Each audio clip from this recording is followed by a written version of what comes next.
Hi friends, അലിയ ടെക്കിലേക്ക് സ്വാഗതം. ഞാനിന്ന് repair ചെയ്യാൻ പോകുന്നത് ഒരു പോപ്കോൺ മെഷീനാണ്. ഈ പോപ്കോൺ മെഷീനിൽ കംപ്ലൈൻറ്റ് പറഞ്ഞാൽ അത് ട്രിപ്പിംഗ് ആവുകയാണ്. RCCB ട്രിപ്പിംഗ് ആവണോ, പിന്നെ അതേപോലെ ഷോക്ക് ഏൽക്കുന്നു എന്നുള്ളതാണ് കംപ്ലൈൻറ്റ്. നമ്മൾ ഫസ്റ്റ് തന്നെ ഒന്ന് IR വാല്യൂ ഒന്ന് ചെക്ക് ചെയ്ത് നോക്കി. അപ്പോൾ ഡെഡ് ഷോട്ടാണ് കാണിക്കുന്നത്, ബോഡിയായിട്ട് ടച്ചായിട്ടാണ് കാണിക്കുന്നത്. അപ്പോൾ നമ്മൾ ഫസ്റ്റ് ഒന്ന് അഴിക്കാം. അതിൻ്റെ ഇതിൻ്റെ ഉള്ളിൽ പിന്നെ അഴിച്ചിട്ട് വേണം അഴിച്ചത്. ഇതാണ് ഹീറ്റർ നമ്മളൊന്ന് ചെക്ക് ചെയ്ത് നോക്കുക. ഹീറ്റർ കുഴപ്പമില്ല, IR വാല്യൂ ഒക്കെ കറക്റ്റാണ്, അത്യാവശ്യം കുഴപ്പമില്ലാതെ നിൽക്കുന്നുണ്ട്. അപ്പോൾ ഇനി നമുക്ക് അടുത്ത് ചെക്ക് ചെയ്യാനുള്ളത് ഇതിൻ്റെ കേബിളാണ്. കേബിൾ നമുക്കൊന്ന് ചെക്ക് ചെയ്ത് നോക്കാം. അപ്പോൾ അതിൽ ന്യൂട്രൽ ടു എർത്ത് കുഴപ്പമില്ലാത്ത വാല്യൂ കിട്ടുന്നുണ്ട്. ഇനി നമുക്ക് അടുത്തതൊന്ന് ഫേസ് ടു എർത്ത് ഒന്ന് ചെക്ക് ചെയ്ത് നോക്കാം.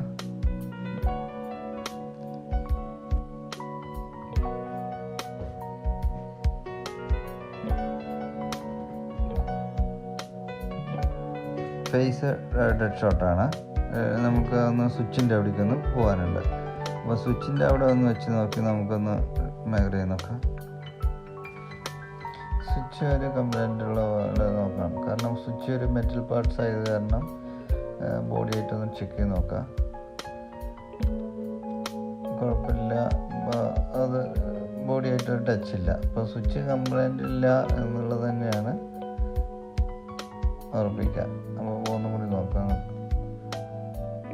അപ്പോൾ ഇല്ല, സ്വിച്ച് കംപ്ലൈൻ്റ് ഇല്ല. പിന്നെ നമ്മൾക്ക് കൺഫേം ആണ് ഈ കേബിളാണ്. കേബിൾ നമുക്കത് ഔട്ട് ചെയ്യണം. അതിൻ്റെ ഉള്ളിൽ കൂടെ വേറെ ചെറിയ വയറിട്ടിട്ട് നമുക്കത് കെട്ടി വലിച്ചിട്ട് വെളിയിലേക്ക് ഇടാം. വെളിയിലേക്ക് എടുത്തതിന് ശേഷം ആ കേബിൾ മാറ്റിയിട്ട് നമുക്ക് നോക്കാം.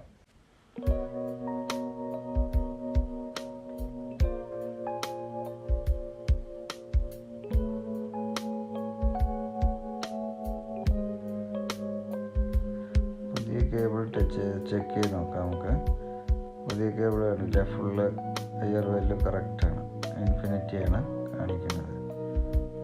എല്ലാ വയറും ഒന്ന് റെഡ് ഒന്ന് നോക്കാം. റെഡിലും നോക്കാം എത്ര വാല്യൂ കിട്ടുന്നുണ്ടെന്നുള്ളത് നോക്കാം.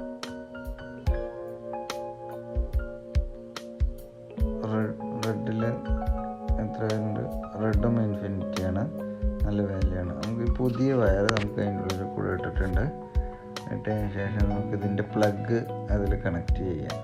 പ്ലഗ് കണക്ട് ചെയ്ത് പ്ലഗിൻ്റെ ഉള്ളിൽ നമുക്ക് ഓരോന്ന് ചെക്ക് ചെയ്യാം. പ്ലഗിൽ നല്ല വാല്യൂ ആണ് കിട്ടിയത്.